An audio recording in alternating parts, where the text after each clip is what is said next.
السلام علیکم ویورز، تو آج ہم بات کرتے ہیں ایک ایسی نفسیاتی بیماری کے متعلق جس میں مشکل حالات کے بعد یعنی کسی بھی ایک ایسے ایونٹ سے گزرنے کے بعد جو کہ ایک سٹریسفل ایونٹ ہو، جو ایڈجسٹمنٹ کے مسائل شروع ہو جاتے ہیں۔ جیسے کہ پچھلی ویڈیو میں ہم نے سٹریس پر بات کی، اور اب سٹریس سے متعلقہ یا سٹریس کے بعد جو بیماریاں سامنے آتی ہیں اس پر بات کرتے چلیں۔ کوئی بھی ایسا ایونٹ، کوئی بھی ایسی سچویشن جس کے فوراً بعد یا چند عرصے کے بعد رویے یا آپ کے موڈ میں تبدیلی آ جانا شروع ہو جائے۔ اب وہ ایونٹ ڈپینڈ کرتا ہے کہ کس نوعیت کا ہے۔ آیا فار ایگزامپل مثال سے آپ کو سمجھاتی چلوں کہ اگر کوئی اپنا گھر سیل کر رہا ہے اور نئے گھر میں شفٹ ہو رہے ہیں، ہو سکتا ہے کہ وہ گھر کے تمام افراد اس چیز سے یا اس شفٹنگ سے یا اس چینج سے بہت خوش ہوں، ان کو فرق نہیں پڑتا ہو، لیکن گھر کا ایک بزرگ یا کوئی بھی فرد وہ اس چینج کے لیے ریڈی نہ ہو، یا اس چینج کے بعد ان میں جو موڈ کے اور رویے کے جیسے مسائل کی بات کی ہے وہ آنا شروع ہو جائیں، یعنی کہ وہ اس سٹریس کے ساتھ یا اس لائف کے اس چینج کے ساتھ کوپ نہیں کر پا رہے ہیں۔ اب ایڈجسٹمنٹ کی صورتحال جو ہے وہ سب کے لیے الگ ہے۔ ہو سکتا ہے کہ آپ اس چینج کے ساتھ تو ایڈجسٹ کر جائیں،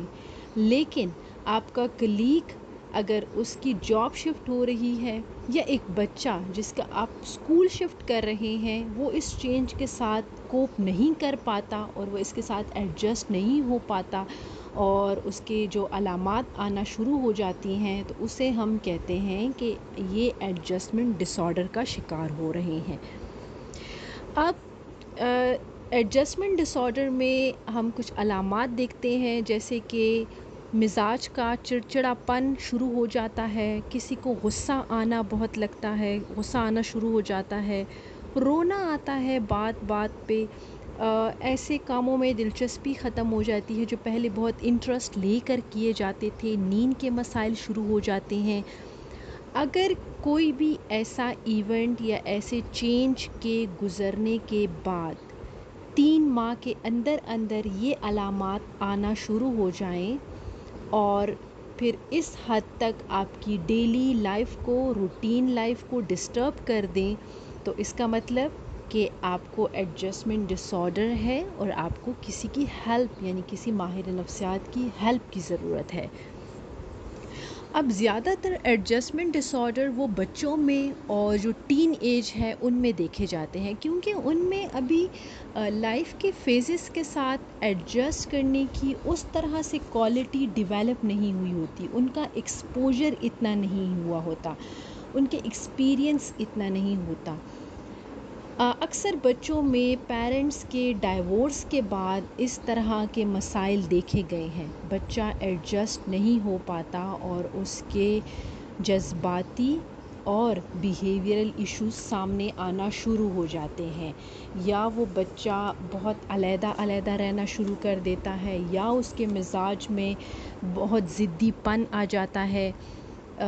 یا پھر وہ اداس رہنا شروع کر دیتا ہے۔ اب اگر 3 ماہ سے زیادہ کا عرصہ ہے تو اسے ہم، لیکن 6 ماہ سے کم کے دورانیے میں اگر آپ کو اس طرح کے علامات کا سامنا ہے تو اسے ہم کہتے ہیں کہ ایکیوٹ ایڈجسٹمنٹ ڈس آرڈر۔ لیکن اگر 6 ماہ سے زائد گزر گئے ہیں اور آپ کے علامات میں دن بدن مزید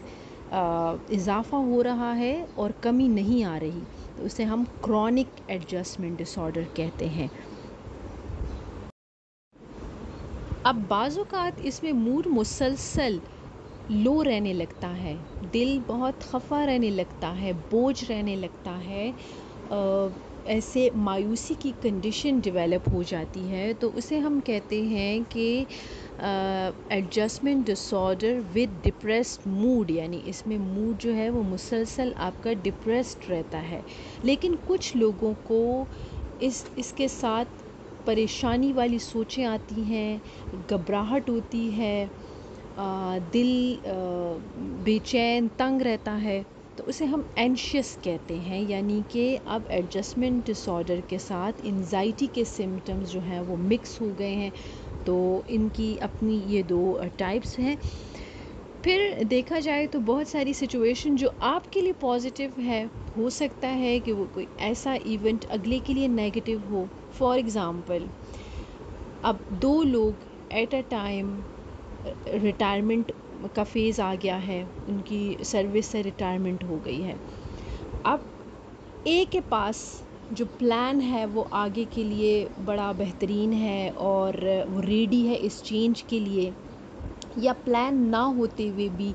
ان کو اپنی ریٹائرمنٹ سے کوئی سٹریس نہیں ہوا، وہ ایڈجسٹ کر گئے ایزیلی اپنی روٹین کے ساتھ اور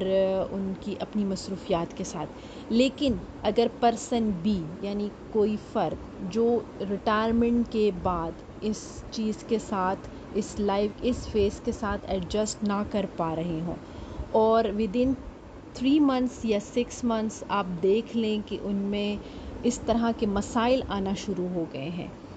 تو اب ایک انڈیویجول کے لیے تو یہ فیز بڑا نارمل ڈیل کیا انہوں نے،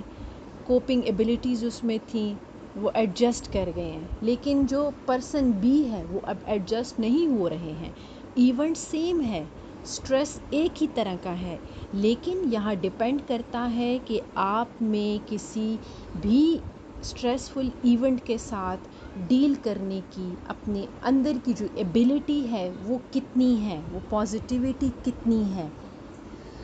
اگر یہ تمام سمٹمز موجود ہیں جو کہ پہلے بتائے ہیں، تو اس کا مطلب کہ آپ کو کسی ماہر نفسیات کی ہیلپ کی ضرورت ہے، اور آپ کو اپنی ہیلپ کے تحت، ماہر نفسیات کی ہیلپ کے تحت اپنے اس ایڈجسٹمنٹ کے مسائل کو کیسے ڈیل کرنا ہے، تو اس کے لیے آپ رابطہ کر سکتے ہیں اپنے کسی قریبی ماہر نفسیات سے. اور اگر کسی ایسی مشکل کا سامنا آپ کو بھی ہے تو کمنٹ سیکشن میں ضرور بتا سکتے ہیں.